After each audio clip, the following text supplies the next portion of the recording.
Vamos lá, então. Boa noite a todos de novo. Hoje a gente está aí para o nosso 5º dia do evento falando sobre Tribunal do Júri, acusação, defesa e julgamento, que nós estamos propondo através do Desencarcerando, através da UX. Hoje a gente está contando, então, com uma brilhante participação do Dr. Jader Marques. Já divulga aí para a gente o contato dele também direto, acho que é importante. A gente vai ter uma breve fala. A fala do Dr. Jader faz parte, então, do grande evento, Jader? Acho que é a primeira vez que eu e tu a gente se encontra, efetivamente. A gente já conversou alguma outra vez em algum outro evento, ou então mesmo por de redes sociais. Mas acho que é a primeira vez que a gente tem a oportunidade de conversar. E é uma grande satisfação e até honra para mim poder nesse ponto. O Jader é doutor em Direito pela Unicinos e mestre pela PUC em Direito.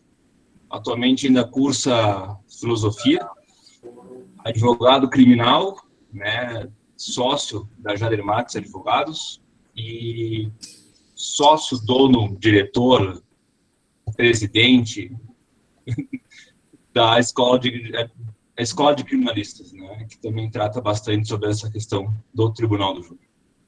Acho que dispensa maiores apresentações. Agradeço de novo a participação, o aceite de convite aí para nós. Estendo os cumprimentos também em nome do Bruno, em nome do Robson, que estão comigo encabeçando essa coordenação. Já te passo a palavra para a gente poder conversar bastante, e uns 40, 45 minutos bem tranquilamente, para o senhor poder, o doutor poder falar bastante, entende o que vê e a experiência que tem. E depois, ao final, a gente vai fazendo perguntas. O pessoal pode fazer perguntas pelo chat, ou então levantar a mão, que daí a gente abre o microfone para todo mundo poder conversar. Perfeito? Então, qual a palavra, doutor? Obrigado. Grande Pedro, eu quero, nesse momento, deixar o meu agradecimento a ti, por estar aqui comigo, também ao Bruno, por ter feito esse convite, vocês que organizaram, juntamente com o Robson, esse momento, essa possibilidade dessa fala, e agradecer a todas e todos que me dão aí a satisfação, a alegria de comparecerem a esse evento. Na pandemia, eu participei toda a pandemia como aluno. Então, eu sou daquelas pessoas que acabei vivendo a aula online. Então, mas na condição de aluno. A escola, quando a gente percebeu que nós cairíamos numa pandemia, a gente percebeu também que nós precisaríamos nos adaptar a esse modelo. E pela plataforma que nos pareceu mais adequada, que foi o Zoom, a gente acabou fazendo uma série de cursos. Então, ora eu estava aqui como aluno, ora eu estava nos cursos falando para as pessoas. E uma das coisas interessantes das plataformas é que elas permitem que a gente efetivamente possa fazer o que a gente está fazendo agora.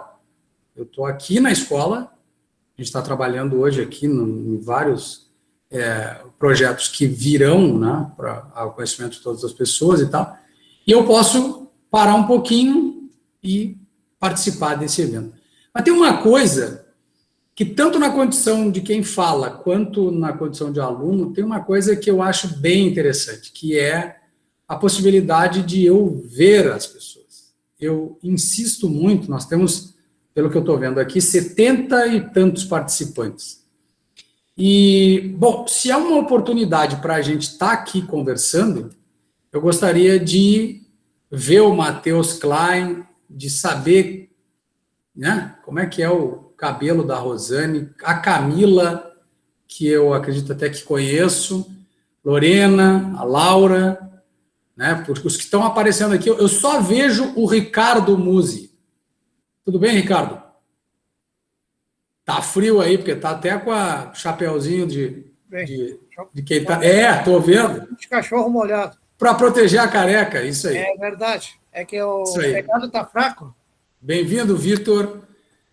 Eu acho interessante que a gente possa, já que o contexto é esse, que eu possa vê-los, já que vocês todos estão me vendo. Agora, vocês imaginem se eu fosse dar uma palestra de 40 minutos para vocês assim, ó. Tá? É uma alegria estar aqui hoje como um Jota, né? Mas, enfim, fica só aí o convite para que estejam comigo com os cabelos que estiver, porque às vezes as pessoas não veem por causa do cabelo. O cabelo da Alana, por exemplo, é muito bonito. Seja bem-vinda, Alana. Porque eu vim aqui falar assim, ó, o que a advocacia, o que esses anos de advocacia criminal me ensinaram. Uma das coisas mais importantes, eu vou falar isso o tempo inteiro, talvez seja a marca dessa fala. Não só a advocacia criminal, mas a estrada toda, ela me mostrou que a coisa mais importante é a gente poder olhar para trás e reconhecer que em cada trecho do caminho foram as pessoas aquilo que mais importou, aquilo que fez sentido em todo o tempo. É óbvio que enfim, a gente passa por muita gente nessa vida, mas algumas pessoas marcam significativamente. E na advocacia criminal, na advocacia de júri, que é o que nós estamos falando aqui, as pessoas que estão com a gente num processo de júri, elas, pela intensidade do processo, elas se tornam inesquecíveis. São pessoas inesquecíveis. A gente vive tão intensamente aqueles momentos que a gente sempre lembra, aquela vez, lembra, Pedro, que eu e tu defendemos determinada pessoa no júri. Eu e a Naira tivemos uma vez um júri que foi sensacional. A gente, quando olha para trás, depois de fazer uma caminhada no processo penal, o que nos marca são as pessoas, os réus, as testemunhas, os juízes. Então é muito importante que a gente possa entender que o que faz sentido, o que dá sentido para tudo isso que a gente faz na advocacia são as pessoas. É em nome delas que a gente trabalha, é por elas que a gente trabalha, é com elas que a gente trabalha. Então, talvez o meu pedido de que vocês abram a câmera é muito mais para que eu possa enxergá-los e para que eu possa dizer, tu é a Alana Eco, aquela que estava lá na palestra aquele dia e abriu a câmera? Pois é, o virtual não vai substituir o presencial. O virtual vai permitir que, enquanto o presencial não seja possível, a gente possa continuar se conhecendo, mas para quem sabe um dia poder passar no fórum, passar na rua ou nos encontrarmos por aí e a pessoa parar e me dizer, oi, tudo bem, eu sou a Geise e a gente estava junto aquela vez lá na palestra. Então, são verdadeiramente as pessoas que dão sentido a tudo isso. E aí, gente, deixa eu falar para vocês sobre tribunal do júri desde uma perspectiva da construção de uma carreira, porque é isso que eu estou fazendo nesse momento aqui na escola. Eu estou trabalhando planejamento de carreira. Planejamento de carreira num viés, que é o viés da advocacia criminal artesanal. Isso para nós aqui é muito caro. Falar em advocacia artesanal é pensar uma advocacia que tem certas características.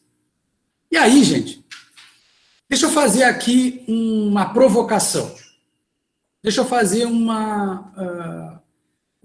instigar vocês aí a me dizerem o que é ter sucesso na advocacia para vocês. O que é ter sucesso? Pensem aí um segundinho e me digam. Será que veio na cabeça de vocês que ter sucesso na advocacia é ganhar dinheiro, ter processos significativos, importantes, né? E ter com eles, né, uma certa fama, uma certa, né, possibilidade de ser conhecido? Dinheiro, processos, fama, né? A partir disso, um trabalho que vai se desenvolvendo, que vai melhorando até a gente poder dizer, poxa, eu estou bem, estou rico já tenho o que eu queria ter, já adquiri o que eu queria adquirir. Então, posso dizer que depois dessa jornada que eu fiz, eu cheguei onde eu queria. Tenho minha casa, tenho meu carro, tenho condições de sustentar minha família E, bom, então, isso quer dizer que eu tive sucesso na advocacia. A gente, quando pensa em sucesso na advocacia, a gente, quando pensa qual é o futuro, o que eu vou fazer na minha caminhada para ter sucesso, sobretudo na advocacia de júri, a gente enxerga as coisas mais ou menos de uma maneira mais ou menos ou razoavelmente parecida. É normal que a gente enxergue mais ou menos a mesma estrada.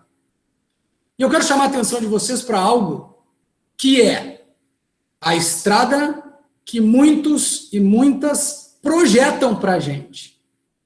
Uma estrada ou um modo de enxergar a advocacia que praticamente é pré-formatado, ele nos é dado.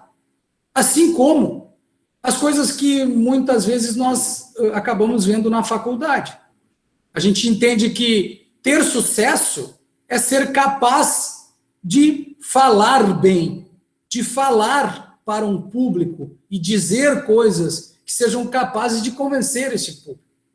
A gente entende que é outra habilidade importante do advogado e da advogada ganhar os seus processos, né? Ganhar os processos. Então, ganhar processo significa ter o resultado que o cliente quer. E assim, se eu for falando, vocês vão dizer, tudo bem, mas tudo que ele está dizendo é óbvio, né? O que poucas pessoas pensam é que há uma maneira, seguindo o passo a passo que a faculdade nos mostra, que o próprio meio em que nós vivemos nos mostra, né, que é ganhar dinheiro, ter sucesso, ter processos e tudo. Mas também a gente precisa pensar o que eu quero com a advocacia. O que eu quero com o tribunal do júri.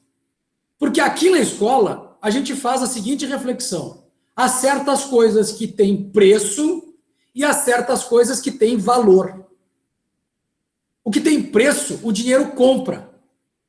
O que tem valor, o dinheiro não compra. Então, uma advocacia que mira o que tem preço é uma advocacia que mira o dinheiro. Conquistar, ter condições de ganhar dinheiro. Essa advocacia vai ser feita em nome de algo que é capaz de comprar o que for necessário dentro de uma perspectiva de futuro.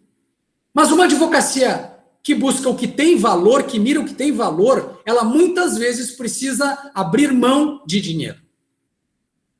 E aí, talvez, a reflexão seja como nós vamos conseguir construir uma advocacia dentro do processo penal, dentro das defesas do tribunal do júri, ou dentro das defesas nos crimes de tóxico, de corrupção, ou, enfim, empresariais, tributários, seja qual for o caminho de advocacia que a gente vai trilhar. Mas o que eu preciso, então, ter em mente se eu realmente estou preparado para construir uma advocacia de valor, com aquilo que tem valor, em nome daquilo que tem valor? A discussão, ela nos remete, sobretudo, sei que estou falando aqui com pessoas que olham para um futuro, que olham para a construção de uma carreira. Essa discussão, ela nos remete exatamente para nós pensarmos naquilo que nós queremos abrir mão. E aí, a primeira pergunta que as pessoas me fazem, eu, um advogado que já me considero um velho, né? Embora eu não tenha, assim, tanto tempo de advocacia, eu tenho 25 anos de advocacia, é bem verdade que é mais do que a idade de alguns aqui, né? Mas tudo bem, eu tenho 25 anos de advocacia, essa é uma realidade, é um fato. Esses 25 anos de advocacia me mostraram que, ao longo dela, eu tive que fazer algumas opções, eu tive que tomar algumas decisões. E a ponderação que eu procurei fazer sempre, em razão desse cara aqui, ó, que aparece atrás de mim, aqui no meu ombro esquerdo, o Braulio Marques, né, meu querido pai, mas espelhado nele, na ideia de honrá-lo e de fazer aquilo que efetivamente, né, eu sempre vi ele fazendo, eu tive que fazer a opção, muitas vezes, né, de abrir mão do dinheiro em nome daquilo que tem valor. E aí é que está, desde o início, né, a a nossa responsabilidade por um tribunal do júri que seja o reflexo de uma carreira construída dentro do que tem valor, e não simplesmente em busca de grana, em busca de dinheiro. Porque, gente, desde o inquérito policial, quando a gente identifica lá um crime que atinge uma família inteira, que atinge e causa dor em todos que circundam a pessoa que é atingida pelo delito. O homicídio, né? Vamos falar o crime maior do tribunal do júri, que é o homicídio provoca a morte de alguém, ou seja, na produção do resultado desse tipo penal, dor, tristeza, angústia, raiva. Lá, no processo, já desde o inquérito, né? Mas na ideia do processo como um todo, no processo do júri, há dor, sofrimento, de um lado. Mas quem nos procura, porque por qualquer razão da vida acabou, né, se envolvendo nessa situação, seja porque praticou efetivamente o crime, seja porque é acusado de praticar o crime, e nega ou não tenha verdadeiramente participado, e esse que vem traz também angústia, traz também tristeza, traz ansiedade. Por quê? Porque agora ele é processado por aquilo. Se fez, traz toda a carga de dor e sofrimento e angústia e desespero de quem matou alguém. Se não fez, imagina essa carga por estar sendo acusado de ter praticado um fato que ele não fez, não praticou. Então, em qualquer situação, eu vou ter aqui agora, junto comigo, alguém com angústia, com dor, com sofrimento. Quando eu, já no inquérito, vou ao encontro da polícia, seja militar, seja civil, sejam as duas, seja a Polícia Federal, quando eu vou trabalhar com o processo criminal, eu encontro lá na polícia pessoas, agentes, que estão submetidos a estas mesmas condições, porque eles lidam com a dor, com o sofrimento, mas eles lidam também com a violência que é praticada contra eles, porque muitas vezes eles são submetidos a ações agressivas, eles levam tiros, eles são atacados, porque nas suas atividades, né, nas operações, nos flagrantes, eles são constantemente submetidos a situações de violência. Então, quando eu vou trabalhar com um policial, lá no inquérito, num flagrante, numa situação de delegacia, as pessoas pensam assim, nossa, mas é muito tenso trabalhar no inquérito. É muito difícil. Porque a gente chega lá e as pessoas estão, parece que, tomadas assim de uma energia muito negativa, de uma situação tão raivosos, tão agressivos, eles dificultam o trabalho dos advogados. Ah, pois é. Mas é porque eles também estão submetidos a uma carga de pressão muito grande. Então, quando eu vou trabalhar lá com essas pessoas, de novo, eu vou encontrar ansiedade, eu vou encontrar uma série de emoções e de manifestações, né, no comportamento dessas pessoas ligadas ao fenômeno da violência que vai circundar e que vai perpassar todas essas pessoas, né, cada uma com o seu papel, mas todas elas envolvidas. Isso vai valer para o promotor de justiça, que tem uma visão de mundo, que tem uma percepção do fenômeno violência, que olha para o crime sempre no viés de perseguição daquele que o praticou, né? Então, é muito comum haver uma briga entre duas pessoas, essa morre, então esse é o monstro, precisa ser perseguido, aniquilado, preso. Agora, se esse morre e esse fica, então aí é o contrário, é esse que tem que ser perseguido, aniquilado, destruído, preso. Muitos promotores e promotoras de justiça trabalham com uma ênfase, assim, com uma carga emocional muito negativa, muito forte, né? Nessa coisa da destruição. Claro que isso não é regra, mas acontece. Quando eu vou trabalhar com essas pessoas, eu, profissional, eu também tenho que perceber o quanto há de intensidade nesses sentimentos. E aí, juiz de direito, é desembargador, é ministro. Gente, eu estou falando de tribunal do júri. Mas eu estou falando da construção de uma advocacia que percebe o humano presente em todos os pontos disso que é o nosso trabalho. Por quê? Porque eu acredito numa advocacia artesanal. E para a gente fazer uma advocacia verdadeiramente artesanal, sobretudo no Tribunal do Júri, eu preciso entender que há uma espécie de educação para a advocacia tradicional, um treinamento para a advocacia tradicional. E eu quero crer que muito do que nos é passado precisa ser verdadeiramente contestado. Nós não podemos aceitar aquilo que eu estou chamando aqui na escola da matrix do direito. Dessa coisa posta, dessa coisa dada, que a gente muitas vezes não percebe, mas acaba vivendo nessa fantasia, nessa realidade que nos é imposta, ou que nos é posta, mas a gente aceita, e a gente aceita essa fantasia, vive nela e não pensa sobre. Mas afinal, quem eu sou nesse contexto todo? Porque se eu parar um pouquinho e entender, como eu comecei falando, que no processo penal, que no tribunal do júri, que em qualquer área, eu vou estar cercado de pessoas e suas emoções levadas à extrema intensidade, a dor de um lado, o sofrimento de outro lado, a pressão de outro lado, a angústia, o sentimento de vingança, a necessidade de vingança. Se eu parar e pensar nisso tudo, eu vou ter que entender. E no tribunal do júri, de uma maneira maior do que em todas as outras áreas, possivelmente do direito, e principalmente do direito criminal. Eu vou ter que entender, eu vou ter que saber lidar com as emoções. Com as minhas e com essas emoções todas que estão no cenário, que estão no contexto em que eu estou trabalhando. O que isso quer dizer? Quer dizer que trabalhar na advocacia criminal, e especialmente no tribunal do júri, exige, como alguém comentou aí agora há pouco, o preparo, a preparação.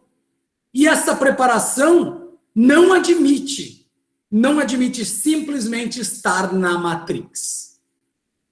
Não admite simplesmente viver e seguir caminhando e consolidar uma carreira de acordo com o que os outros pensam, com o que os outros querem que eu pense.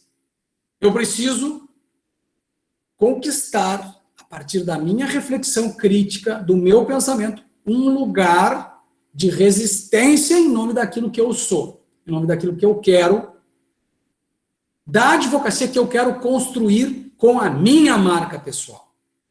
O convite da Escola de Criminalistas para pensar o Tribunal do Júri, especialmente, como nós temos feito aqui em vários eventos e vários cursos, o Tribunal do Júri, dentro de uma ideia de advocacia artesanal, ele pressupõe, em primeiro lugar, que a gente seja capaz de entender e dominar de entender e gerir as nossas emoções, porque dominar e controlar a gente não consegue, mas de entender e gerir as nossas emoções, ponto número 1, a partir de uma comunicação não violenta. O que é isso? Eu convido vocês, depois dessa palestra, a digitarem comunicação não violenta no Google e a buscarem Marshall Rosenberg ou alguns dos seus seguidores. E eu convido vocês a experimentarem a comunicação não violenta na relação com os seus parceiros de vida, namorados e namoradas, com os seus professores, com os seus filhos e filhas, pai e mãe, chefe, seja lá quem for. Porque o desafio que a comunicação não violenta traz, o que ela provoca, é eu somente serei capaz de vencer a violência que subjaz toda a comunicação interpessoal se eu tiver, pelo menos, se eu entender 4 pilares fundamentais. A capacidade de ouvir, saber ouvir as próprias emoções e saber ouvir o outro para entender as emoções do outro. Entender quais são as nossas emoções e o que elas representam na nossa vida e entender que não há emoções negativas. Tristeza não é negativo. Raiva não é negativo. Nós temos que entender que isso é importante, que o nojo não é negativo, porque isso tudo salva a nossa vida. Mas entender também que as emoções, elas trazem elas são indicativos de necessidades. Quais são as necessidades que estão por trás dessas emoções? Só saber ouvir permite o entendimento disso tudo. Eu só vou entender a emoção e a necessidade que está por trás dessa emoção se eu souber ouvir. Agora, se eu julgar, desculpe, se eu entender como é ouvir sem julgar, deixar essa emoção vir à tona e perceber que nem todo mundo que chora está triste, nem todo mundo que grita está bravo, nem todo mundo que fica em silêncio está satisfeito. Se eu deixar essa emoção vir à tona para entender qual é a necessidade que está atrás, agora vem o ponto fundamental da comunicação não violenta, que é uma comunicação clara, efetiva, pacífica. Marshall Rosenberg foi lá buscar um dos grandes advogados de todos os tempos, que foi Mahatma Gandhi, a ideia de que eu não vou alcançar a paz como lá no final. Não há um caminho para eu chegar lá no final e encontrar a paz. Cada passo da estrada é um caminho. Não há um caminho para a paz. Tá? Eu preciso, e aqui essa contribuição do Adriano é fundamental, preciso entender que comunicação não violenta é uma questão de inteligência emocional. E a inteligência emocional é o que mostra. Por que eu estou falando disso no júri? Por que eu digo que comunicação não violenta é uma estratégia de júri? Porque quando eu uso a comunicação não violenta como manifestação de inteligência emocional, eu provoco nas pessoas reações positivas. E por que essas reações são positivas? Porque eu estou trabalhando com estímulos capazes, e aí entra a neurociência para nos dar um suporte científico, e não ficar numa fala de bom mocismo, de bom samaritano, de uma ideia de bom moço e boa moça. Não. É uma estratégia efetiva, é uma estratégia eficaz. Por quê? Porque eu estou estimulando a pessoa a jogar no seu sistema endócrino ocitocina. Eu tô querendo que ele sinta vontade de me abraçar. Por quê? Porque eu não estou sendo violento com ele. Porque eu não estou sendo agressivo. Agora, se eu for agressivo, se eu tiver um discurso violento, prepotente, aquele grito, aquela raiva, aquele ataque, aquela briga, o ataque ao promotor, o ataque ao juiz, o ataque a todo mundo, ninguém presta, ninguém vale nada, só eu sou bom, só eu sei, eu sou um advogado que sou o melhor. Essa coisa ruim, ela vai provocar o quê? Uma descarga, possivelmente, de cortisol, de adrenalina, coisas ruins que fecham o jurado, que fecham o juiz. Então, o que eu estou dizendo? O que eu estou falando? Eu estou falando de comunicação não violenta como estratégia de inteligência emocional para gerar campo relaxado e fazer com que o jurado esteja aberto a me ouvir. Mas adianta só isso? Adianta eu relaxar o jurado para que ele me escute? Não. Segundo pilar da advocacia artesanal, fundamentalmente aplicada ao júri, é a técnica jurídica. Gente, não há atalho. Não há atalho. Última vez, não há atalho. Por que precisa gritar? Só para deixar... Né? O grito é a caixa alta da fala, né? Então, não há atalho. Precisa estudar muito. Estudar é chato. Estudar dói. Estudar cansa. Estudar dá sono. Dá sono. A gente está vivendo uma sociedade dos 144 caracteres do Twitter, e aí vem um Klaus Roxin gastar 700 páginas para dizer alguma coisa dentro do direito? Caramba, mas será que ele não sabe que já inventaram o Twitter? É que não inventaram o Twitter para acabar com a complexidade da vida. O Twitter facilita a comunicação dentro do Twitter, do mundo da rede social. Mas ele não é capaz de resolver o nosso problema, por exemplo, do dolo eventual. Ele não é capaz de nos fazer entender qual é o papel da imputabilidade, do poder agir de outro modo dentro do direito, da inexigibilidade de outra conduta. E de uma série de discussões dentro do direito penal e do processo penal que são extremamente complexas. Ou seja, gente, vocês não pensem que o direito é mais fácil que a medicina, que é mais fácil que a engenharia. Não é. Quando alguém diz isso, quando alguém se comporta dessa maneira, esse cara é aquele que quer o atalho para ganhar dinheiro na advocacia. Ponto. Acabou a vida dele. É isso que ele vai conseguir. Se esse era o objetivo e ele conseguir ele ficar feliz, beleza. O que eu estou dizendo para vocês é que fora dessa matrícula, vocês precisam entender o que vocês querem. O que vocês querem. Quer ser respeitado, quer ser, fazer a diferença onde vocês estiverem advogando, querem ser considerados, enfim, querem escrever uma página do direito no futuro, aí tem que fazer força.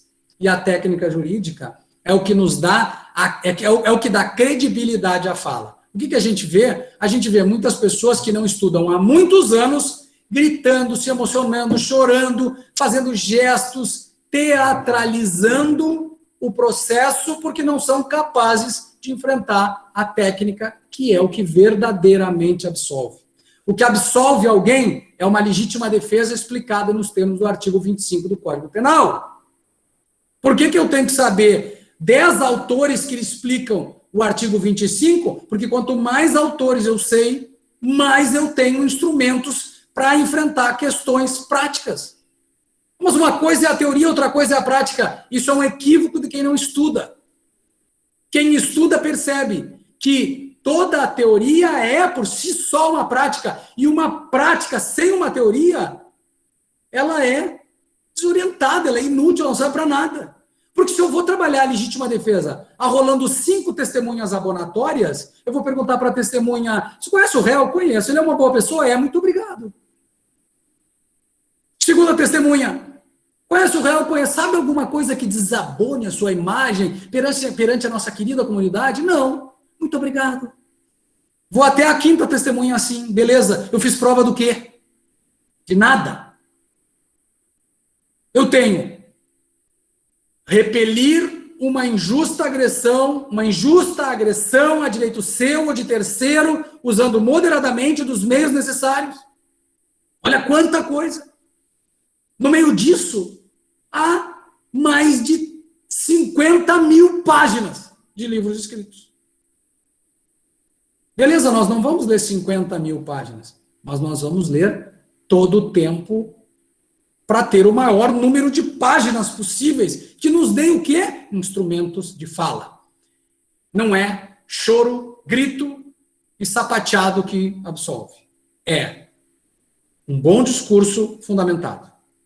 E aí, terceiro ponto, será que uma advocacia artesanal é incompatível com a tecnologia? Não, não é. Ao contrário. Nós aqui na escola entendemos que todos os instrumentos para poderem, que são capazes de impulsionar, de amplificar, de melhorar a nossa capacidade de convencimento, devem ser utilizados. E aí, vamos pensar numa coisa que é muito mal utilizada, e aí eu estou aqui junto com o meu querido Andrius Bianchi, que não me deixa mentir sozinho, tá? É o PowerPoint. O PowerPoint com aquele texto enorme, numa tela cheia de palavras, em que a própria pessoa que está apresentando fica... olha só que sem vergonha, ele trouxe aqui a camiseta ele tem uma empresa de PowerPoint, ó, a Melier. Aí ele mandou passar com essa camiseta aqui enquanto eu estou falando acidentalmente. Como essa bosta aqui. Vocês ainda vão ouvir falar em Estúdio Melier. Bom, mas deixa para lá. PowerPoint. Procurem no Instagram, vou colocar aqui depois os Instagrams dessas ferramentas. Procurem aí View, né, de ver, View 3D Studio. View 3D Studio. View em inglês, né? Claro. View 3D Studio. A gente está trabalhando com o quê? Com animação em 3D, gente.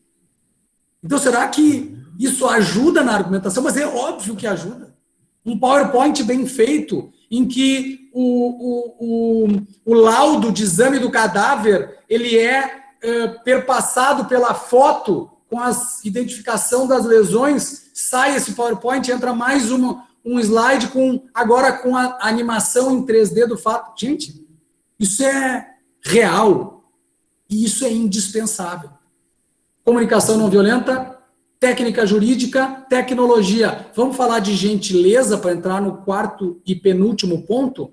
Quando alguém, delegado de polícia no inquérito, promotor de justiça no processo, ou dentro do plenário do júri, olhar para vocês e disser assim: Ricardo Muzi da Silva, seu safado sem vergonha, está aqui defendendo esse pilantra desse assassino. Tu não é homem para dizer que esse teu cliente é inocente.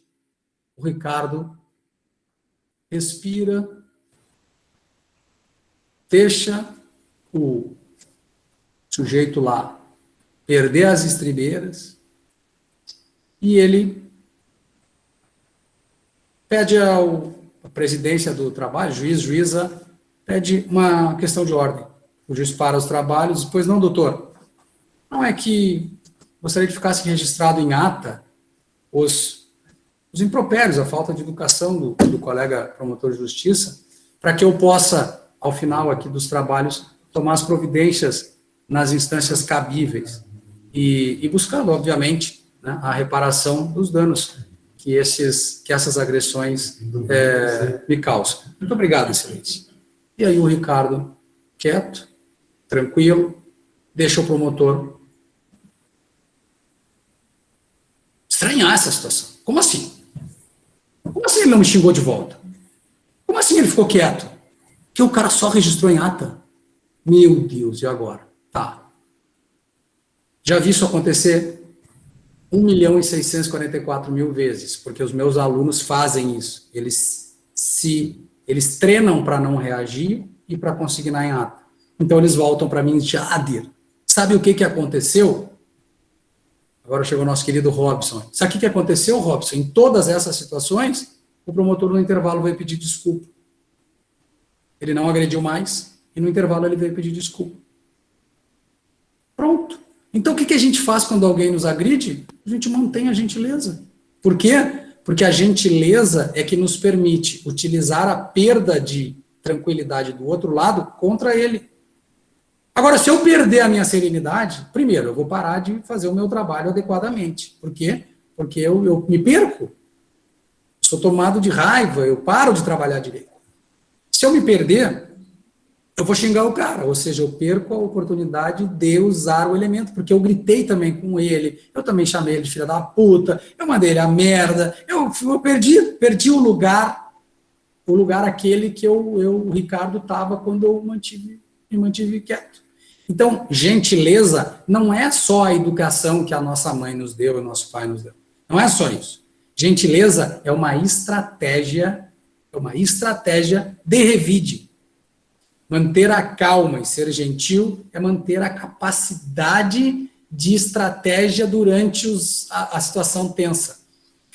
No meio dessa questão toda, e vendo sempre eu pregar e reagir e fazer isso e tal, um colega, que para mim é um dos grandes advogados criminalistas do nosso estado, que se chama Leonardo Sagrillo Santiago, o promotor de justiça, no meio do júri, disse assim: porque é um guri, porque é um jovem, porque não tem experiência.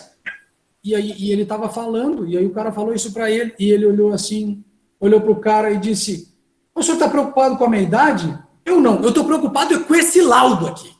Agora, olha, vejam esse laudo, olha só esse laudo. Então, assim, ele já entendeu isso com tamanho, isso já não me toca mais, já não me agride mais, né? Porque é aquela questão, se o sujeito diz alguma coisa para me agredir e eu aceito o jogo da agressão, eu entro no jogo que ele quer. Se eu não aceito, ele é obrigado a jogar o meu jogo. Cordialidade sempre. E eu termino, gente, para não tomar mais tempo de vocês, com a arte. Porque a maneira artesanal de fazer júri não aceita que haja um processo tratado da mesma maneira que eu tratei outro, porque cada processo é único. O tempo me ensinou que eu não posso ter mais processos do que eu seja capaz de fazer eu mesmo. O júri, ele não pode ser feito massivamente. O júri ele tem que ser feito com cuidado. E a coisa mais extraordinária numa carreira bem feita de júri, construída dentro dos princípios daquilo que tem valor, é que quando a gente vai para o plenário do júri, a gente não percebe se alguém pagou ou não pagou por aquela defesa. Quando a gente faz um plenário de júri por alguém muito pobre, a gente sente, a gente reage, a gente chora, a gente extravasa como se ele tivesse nos pago $1 milhão. Não faz a menor diferença o fato de ele não ter pago. E aí é que está a grande questão. A gente dá valor para o que tem valor quando a gente faz com amor. E essa talvez seja a grande diferença. O artesão é o sujeito que faz algo dedicando paixão pelo que faz, amor pelo que faz. Ele se dedica. Então, aquela pintura não é qualquer pintura, aquela obra, aquela escultura não é qualquer escultura, aquele vaso, aquela cerâmica não é qualquer cerâmica. Quando aquilo termina, há algo no mundo belo que antes não existia. A ideia de fazer o melhor que eu posso, sem pensar em dinheiro, sem pensar no que isso possa redundar em fama ou em celebridade, me tornar uma celebridade, ou não, mas pensar que o meu melhor foi feito e que o resultado é fruto do empenho máximo que eu pude. Fazer do processo, do trabalho da advocacia no processo, um fazer artesanal. A arte, aquilo que é feito com a mão. É por isso que a gente entende que, e a nossa frase da escola é: aqui o seu futuro é feito à mão. Porque a gente entende que o processo, ele precisa ter essa coisa, essa mão do criminalista. A mão do criminalista que faz a prova, que organiza os argumentos, que alinhava essa coisa tão bonita entre a técnica jurídica e o mundo da vida, né? O dizer o direito pelo enfrentamento dessa complexidade que é a vida. Então, um fazer artesanal é um fazer cuidadoso, é um fazer dedicado, mas mais do que tudo, é fazer com amor. É amar o que se faz. Talvez por isso que as pessoas ficam até surpresas quando elas dizem: Jader, tu faz um júri aqui comigo no dia tal, mas assim, o réu é pobre, eu não tenho condições, tu tem esse dia livre? E eu olho, se eu tiver esse dia livre, possivelmente, se eu tiver condições, né, de estudar suficientemente o processo com a pessoa e tal, possivelmente eu vá lá fazer o júri com ela. Como eu tenho feito ao longo da minha vida, muito mais casos ativos do que pagos. Muito mais. Infinitamente mais. Eu trabalho muito mais de graça do que recebendo. É verdade que quando eu recebo, dá para segurar um tempão, mas, enfim, foi essa opção de carreira que eu fiz. É essa opção. O que importa é que o meu cliente é meu amigo. O meu cliente é alguém por quem eu dedico toda a minha força. Quando ele é meu cliente, para mim pouco importa se ele pagou, se ele não pagou, se ele, enfim, né, reúne lá as condições financeiras para arcar com os honorários. Porque se eu aceitei ele como cliente, é porque agora, a partir de agora, eu vou empenhar toda a minha capacidade de paixão, de ternura, de intensidade pelo resultado. E a questão mais interessante, e uma das questões importantes que eu devo dizer aqui, é que eu nunca ganhei um júri na vida. Eu não sei quantos eu fiz, também não sei se isso é significativo, ter feito X júris, eu vejo aí as pessoas dizendo, eu tenho X júris e tal. Eu não sei se isso é importante, eu prefiro dizer que eu não sei quantos júris eu fiz. Mas eu tenho absoluta certeza que eu não ganhei nenhum. Eu não ganho júri. E eu acho que ninguém ganha júri. Eu acho que o resultado do júri, ele é bom quando todos esses corações machucados, essas almas feridas, essas pessoas abatidas pela dor do crime, por tudo de ruim que o crime traz.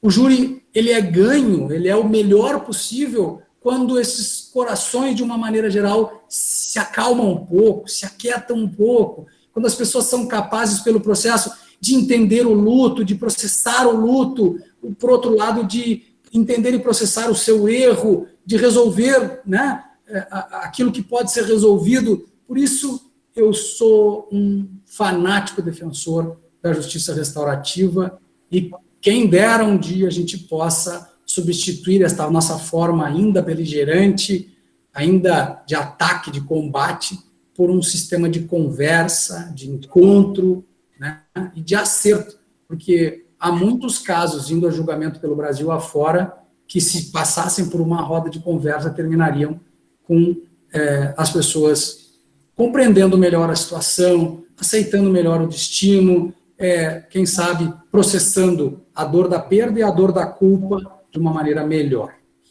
Então, meus queridos Pedro, Robson, meu querido Bruno e todos, né, e todas que estiveram aqui, eu espero que vocês possam refletir sobre a vida que está posta, sobre essa sociedade que se apresenta, do modo como ela se apresenta, e que vocês possam fazer um raciocínio crítico, um pensamento realmente crítico, para construir a sociedade que vocês querem viver.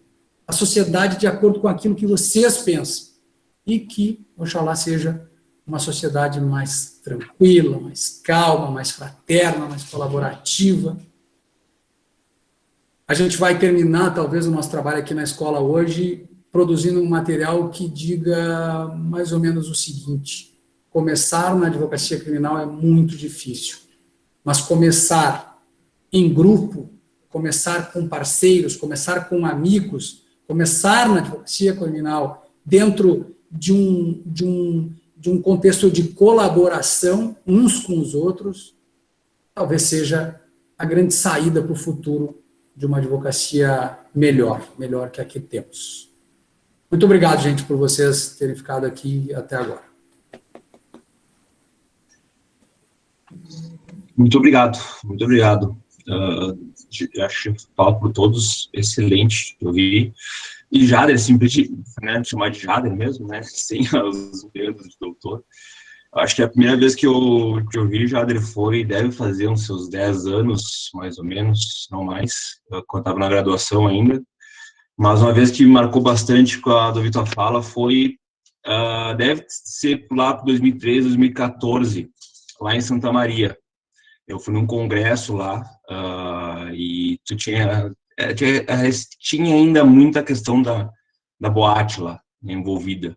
E a tua fala sobre júri, e eu vejo que desde a primeira vez que eu te ouvi, da vez que eu te ouvi lá, e as outras vezes, tu sempre fala com essa vontade, com esse entusiasmo que a gente sente. E eu queria agradecer, efetivamente, porque é uma honra para a gente, eu acho que para todo mundo que se inspira e tem vontade de trabalhar com isso, te ouvir falar com isso que tu falou, com paixão, com gana mesmo pela advocacia. Te agradeço muito. Vamos ver se temos perguntas aqui. Robson, não sei se tu quer dar uma palavrinha, a gente abrir para as perguntas. Obrigado, Pedro. Eu queria, na verdade, me desculpar aqui pelo atraso. Eu estou aqui numa correria hoje na sexta-feira com meu filho, e então eu acabei até falando para o Bruno e para o Pedro: olha, eu vou chegar atrasado, mas eu vou sentir muito, e depois eu vou assistir aí a gravação para poder realmente aproveitar todo esse momento. Quero, na verdade, Pedro, a todos vocês que estão conosco, e especialmente ao professor Jader, né, ao doutor Jader, ao amigo do direito, né, do direito criminal, que é o que representa o nome hoje, né, do Jader Marques para a advocacia criminal, é muito grande. E é muito grande porque a gente observa, eu vou tomar a liberdade de chamar aqui de professor, porque existem advogados e advogados criminalistas, e existe Jader Marques. E alguns ficam pensando como é que é fazer sucesso na advocacia criminal. E aí, ouvindo agora essas últimas colocações, professor, eu observo que o sucesso vem a partir do momento que a gente reconhece a nossa vocação e a gente assume esse amor à causa, aquilo que realmente, muitas vezes, a gente acha que é difícil, né, de repente, entender, né, como é que a gente consegue seguir adiante com tantas dificuldades e com tantas derrotas na advocacia criminal, que é um campo onde se perde muito mais do que se ganha. E a gente ganha aonde? A gente ganha no amor à causa, na paixão, no recorte humanístico, que de alguma forma se representa nas defesas de quem mais, muitas vezes, precisa. Por quê? Porque, de alguma forma, ninguém olha para o acusado, a não ser o advogado nesse momento em que ele está ali sentado no banco dos réus. Então, eu queria mesmo era agradecer e dizer que é uma satisfação, uma grande honra tê-lo aqui conosco na universidade, e agradecer ao Bruno, né, por essa, diríamos aí, essa ligação, né, esse convite aí que foi encaminhado. Muito obrigado, professor, muito obrigado mesmo.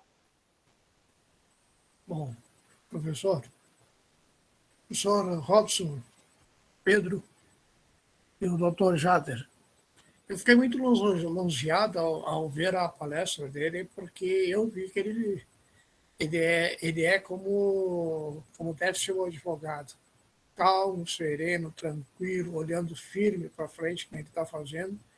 É a mesma posição que eu tenho quando eu estou na minha atividade, que a minha atividade, quase todos os colegas sabem que uma atividade que eu exercia era de risco. Trabalhava dentro do presídio. E eu não tive nenhuma, em todos os meus anos, eu não tive nenhum atrito com advogados, juízes, presos. Por quê? Justamente por ter essa simpatia e essa tranquilidade. Eu não sei de onde que o senhor conseguiu me captar. Como é que o senhor me distinguiu na sua fala sobre a minha personalidade, que é bem aquilo que o senhor falou. Eu não se levanto a voz com ninguém. Inclusive, quando eu trabalhei no Conselho Tutelar aqui na minha cidade, chegava pai e mãe bufando, berrando, eu ficava tranquilo, deixava todo mundo gritar, porque todo mundo está cansado de gritar, aí eu conversava, aquela fala mansa. E é isso que eu acho que o senhor quis transmitir nessa palestra, essa tranquilidade e o advogado estudar o processo e saber o que ele vai falar, para que não cometa nenhum deslize, uma ira, porque promotores e outros advogados gostam de provocar, principalmente promotores.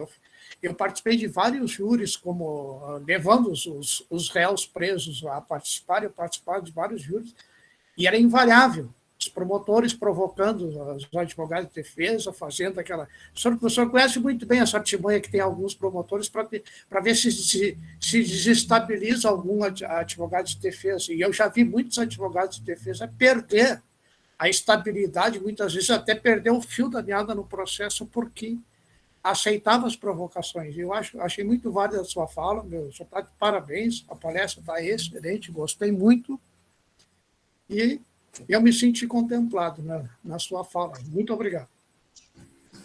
Alegria toda minha, querido. Eu acho que a gente... talvez não seja coincidência o fato de eu ter te escolhido, porque talvez a gente se comunique muito mais do que a gente pensa. E esse talvez seja o grande recado, né?